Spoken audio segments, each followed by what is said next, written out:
పెట్టినా, ఎంత ఇబ్బందులు పెట్టినా, ఎన్ని కాలంలో ఈ మధ్యకాలంలో ఎన్నో జరిగాయి, ఎన్నో ఇబ్బందులు పడాను, ఎన్నో చూస్తున్నారు అందరూ. కానీ కట్టుబట్టలతో రోడ్డు మీద పెట్టారు.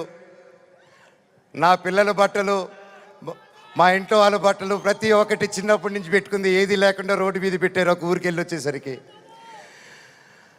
అండ్ బయటికి ఎక్కడికైనా వెళ్ళేదానికి కార్లు కూడా లేవు, కార్లు తీసుకెళ్ళిపోయారు.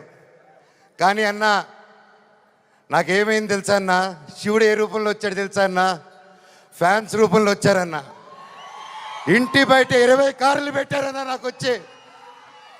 వాళ్ళే తీసుకొచ్చి ప్రతి ఒక్కరు వచ్చి అన్నా మేమున్నాం అని నిలబడారు.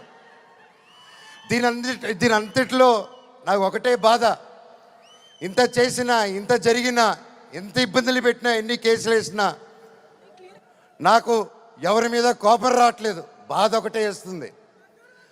అది నా బలహీనతో, అది వాళ్ళ బలమో నాకు అర్థం కావట్లేదు.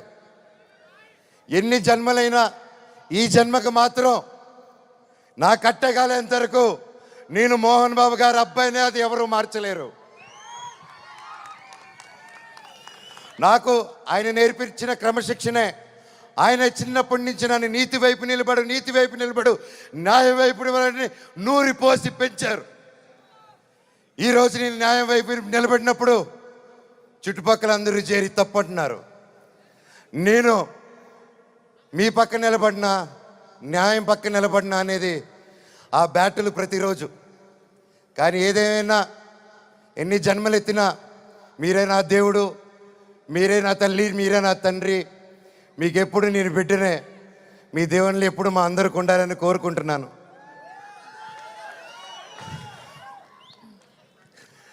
సరే, ఇది మాట్లాడితే వెళ్ళిపోతున్నాను, సారీ.